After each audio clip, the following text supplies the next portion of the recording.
नमस्कार, मी अक्षरा पाटील. पुस्तक वाचन या युट्यूब चॅनलमध्ये आपणा सर्वांचं खूप मनापासून स्वागत. मित्रांनो, शिवाजी सावंत लिखित मृत्युंजय या कादंबरीचं आपण वाचन करीत आहोत. तत्पूर्वी चॅनलवर जर आपण पहिल्यांदाच असाल तर चॅनलला सबस्क्राईब करा. त्याचबरोबर व्हिडिओ आपल्या मित्रमैत्रिणींना शेअर करून व्हिडिओ कसा वाटला हे जरूर कळवा.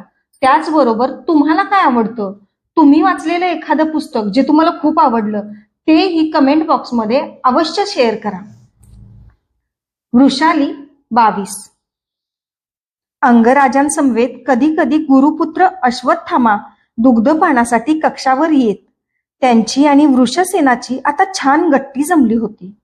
कुणापुढंही हार न खाणारे गुरुपुत्र त्यांच्या पुढं मात्र कान पकडून सरळ शरणागती पत्करीत. एकदा ते असेच कक्षावर आले होते. मी फळांनी भरलेलं एक तबक मृणालकडून बैठकीवर पाठवलं.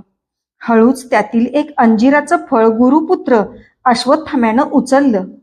ते त्यांनी हळुवारपणे कापलं, पण त्याच्याकडं ते गंभीरपणे नुसते पाहतच राहिले. तसे अंगराज म्हणाले, काय झालं अश्वत्थामन? अंगराज, या वरून सुंदर दिसणाऱ्या फळात एक कृमी आहे. आपलं जीवन ही असंच नाही का? वरून सुंदर पण आतून किडलेलं. अश्वत्थामा, त्यात या फळाचा काय दोष? दोष कुणाचा हे काहीच सांगता येत नाही, पण वास्तवात जीवन दिसतं तसं नसतं हे मात्र खरं. हे फळच बघ की बाहेरून किती चांगलं दिसतंय. अंगराज त्यावर काहीच बोलले नाहीत.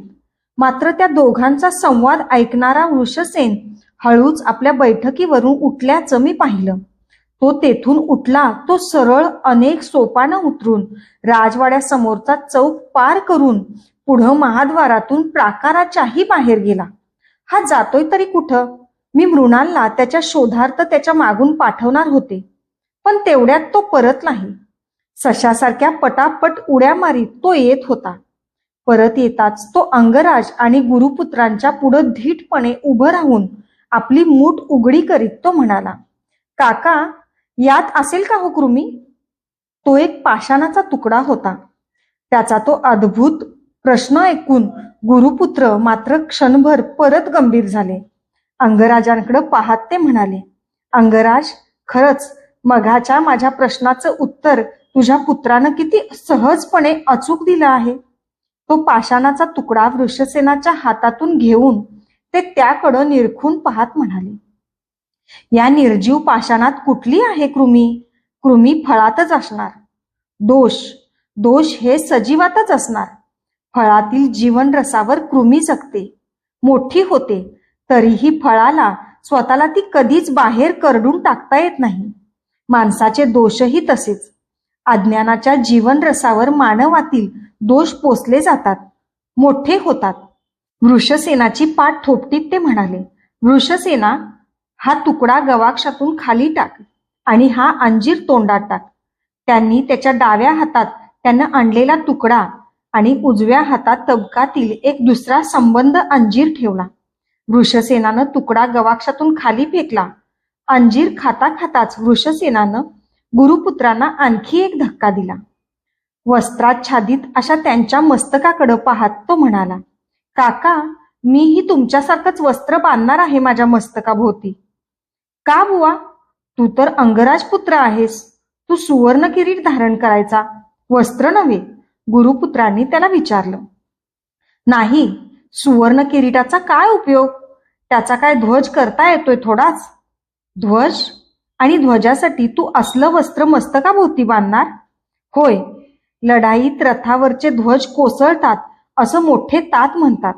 असा ध्वज कोसळला की तिथं दुसरा कुठला लगेच मिळणार? त्याचं उत्तर ऐकून आम्ही सर्वजण हसलो. पण आम्ही का हसतो आहोत हे त्या निरागस बालकाला कळलं नाही. वृषाली 23. वृषसेन 7 वर्षाचा झाला त्यावेळी मला आणखी एक पुत्र झाला. सुप्रियेलाही त्याच वेळी आणखी एक पुत्र झाला. माझ्या मुलाचं नाव सुषेण ठेवण्यात आलं. सुप्रियेच्या मुलाचं नाव सुशर्मा ठेवण्यात आलं. आमचे सासू सासरे त्यांच्या दर्शनानं आनंदून गेले. त्यांनी घेतलेल्या जीवनभराच्या अपरिमित कष्टाचं सार्थक झालं होतं. त्यांनी लावलेल्या कुटुंब रोपट्याचं विशाल वटवृक्षात रूपांतर होत होतं. मला ते नेहमी म्हणत, वृषाली, तू गृहलक्ष्मी आहेस. तू आलीस ते सुखाचे पर्वत घेऊनच. आम्ही जे स्वप्नात सुद्धा अपेक्षिलं नव्हतं ते घडत आहे. त्यांचे पाय चेपता चेपता मी म्हणे, माझ्यामुळं काहीच घडलेलं नाही. अंगराजांसाठी आपण जे कष्ट घेतलेत त्यांचंच हे फळ आहे. त्याच्यासाठी आम्ही कसले कष्ट घेतले. आमच्या पर्णकुटीत तो जन्माला आला हेच आमचं भाग्य.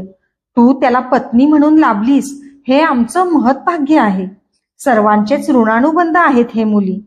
सासूबाईंच्या मांडीवर असलेला सुशेन त्याच वेळी नेमका हुंकार भरून जणू आपणही त्या ऋणानुबंधातला एक घटक आहोत याची सर्वांना आठवण करून देई. त्याला थोपटून निजवताना काहीतरी गुणगुणत मी त्यांना ते गीत मोठ्यानं म्हणण्यासाठी विनवी. तेव्हा त्या म्हणत, वसू या सुशेना एवढा असताना मी ते म्हणत असे. आता नीटसं आठवत नाही ग. आणि चंपानगरीतल्या पर्णकुटीतलं ते गीत या वैभवी वाड्यावर कशाला? तूच आता तुझ्या पुत्राला या वाड्याला शोभेल असं गीत ऐकव. निद्रावश झालेल्या सुशेनाला माझ्या हाती देताना त्या म्हणत, त्या मातेनं आपल्या पुत्रासाठी कष्टांचे किती अगणित पर्वत उपसले असतील या जाणीवेनं त्यांच्या पुढं मी काहीच नाही असं होऊन जाई मला. वृषाली 24. सुशेना पाठोपाठ 1 वर्षातच मला वृषकेतू झाला. मी 3 मुलांची माता झाले. त्या तिघांच्या आगमनानं माझ्या जीवनाचं उद्यान फुलून गेलं. वृषसेन, सुशेन आणि वृषकेतू ही त्या उद्यानातील 3 सुवर्ण कमळच होती. माझ्याशी कुठंच कमी पडायचं नाही म्हणून की काय, सुप्रियेनं ही आणखी 2 सुंदर पुत्रांना जन्म दिला. त्यांची नावं प्रसेन आणि भानुसेन अशी ठेवण्यात आली. चित्रसेन, सुशर्मा, प्रसेन व भानुसेन ही सुप्रियेची 4 मुलं आपल्या मातेसारखीच सुंदर होती. महत्वाचं म्हणजे आम्हा दोघींनाही एक सुद्धा कन्या झाली नाही. मला नेहमी वाटे, अंगराजांच्या या 7 पुत्रांना एक तरी भगिनी असती तर किती बरं झालं असतं. ती उणीव मात्र शोण भाऊजींनी भरून काढली होती. मला वृषकेतू झाला त्यावेळीच त्यांना एक कन्या झाली. तिचे डोळे मासा जसा आकारानं लांबट असतो तसे असल्यामुळं सर्वांनीच तिचं नाव मीनाक्षी असं सुचवलं. मीनाक्षी मेघमालेसारखी केतकीच्या वर्णाची गोड मुलगी होती. ती कधीच रडत नसे. अंगराजांना आपल्या स्वतःच्या पुत्रापेक्षाही तिचाच लळा अधिक लागला. बळकट बाहूंवर घेऊन मजजवळ येत ते म्हणत, वृषाली, तुझ्या सौंदर्याचा तुला भलताच अभिमान आहे नाही? ही मीनाक्षी जेव्हा तुझ्या एवढी होईल तेव्हा दुर्योधनाचा पुत्र लक्ष्मण ही हिला मागणी घालील. तू अंगराज्ञी आहेस, ही कौरवराज्ञी होईल. काही घडो, पण तेवढं मात्र होऊ नये. मी म्हणे, का? अहो, ती कुरूंची महाराणी झाली तर उद्या तुम्हालाही तिला वंदन नाही का करावं लागणार? आपल्या पतीनं कुणापुढंही आपली मान नमवू नये. निदान आपल्या आपतेष्टांपुढं तरी कधीच नमवू नये अशी तुझी अपेक्षा आहे म्हण की. ते इतर कुणाशीही वाद घालीत नसत, पण मला मात्र नेहमीच उलट सुलट प्रश्न विचारीत. शेवटी मग मी मौन धारण करी. मौन हे सर्व काही साधून नेत असं म्हणतात. मीनाक्षीसी ते घटका खेळत बसत. त्यांना तिच्याशी खेळताना पाहून जीवनातला 1.5 तपाचा काल कसा आणि कुठं निघून गेला याचा वेध घेण्याचा मी प्रयत्न करी, पण हाती काहीच येत नसे. या दीर्घकालात मी हस्तिनापुरात होते की स्वर्गात असाच मला संभ्रम झाला होता. नाही म्हणायला वादळी वाऱ्यासारखी सुदामांची स्मृती मला कधी कधी अस्वस्थ करून टाकीत होती. आता असता तर तो चांगला 25 वर्षाचा असता. मला वंदन करून व्यायामशाळेत जाताना तो म्हणाला असता, माते, माझ्या बाहुकंटकाला व्यायामशाळेतील सर्व शिष्य घाबरतात, पण त्यांच्या अशा धूसर स्मृतीशिवाय आता मजजवळ त्याचं दुसरं असं काहीच नव्हतं. वृषाली 25. राजवाड्यात आणखीही नवीन माणसं आली होती. पितामह भीष्मांनी कुरूंच्या 100 राजकुमारांचे देशोदेशीच्या 100 राजकन्यांशी विवाह घडवून आणले होते. मधाळ पोळं मधमाशांनी गजबजून जातं तसा राजस्त्रियांनी राजवाडा गजबजून गेला होता. कुरूंचं वैभवाचं शिखर हिमालयाशी स्पर्धा करू लागलं. 100 राजकुमारांचा हा संसार थाटलेला पाहण्याचा रोमांचकारी योग त्या राजवाड्याच्या जीवनात पहिल्या प्रथमच आला होता.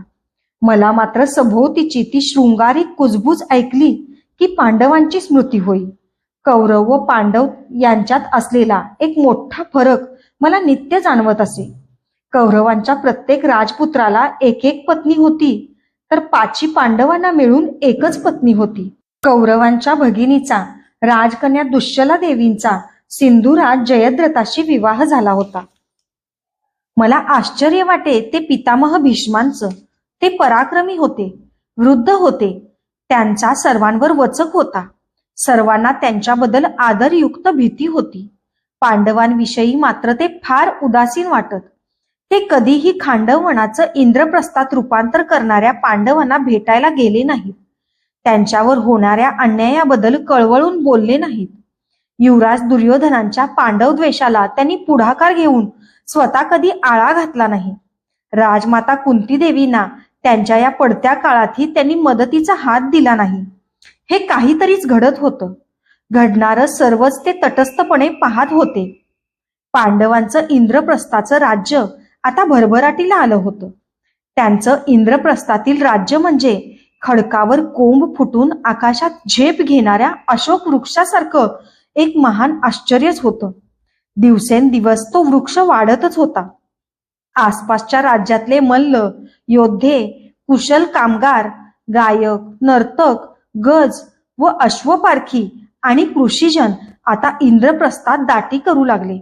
हस्तिनापूर हे पूर्वजांच्या पराक्रमाचं पूर्वापार राज्य होतं. इंद्रप्रस्थ हे मात्र केवळ पांडवांचं स्वकर्तृत्वाचं राज्य होतं. वृषाली 26.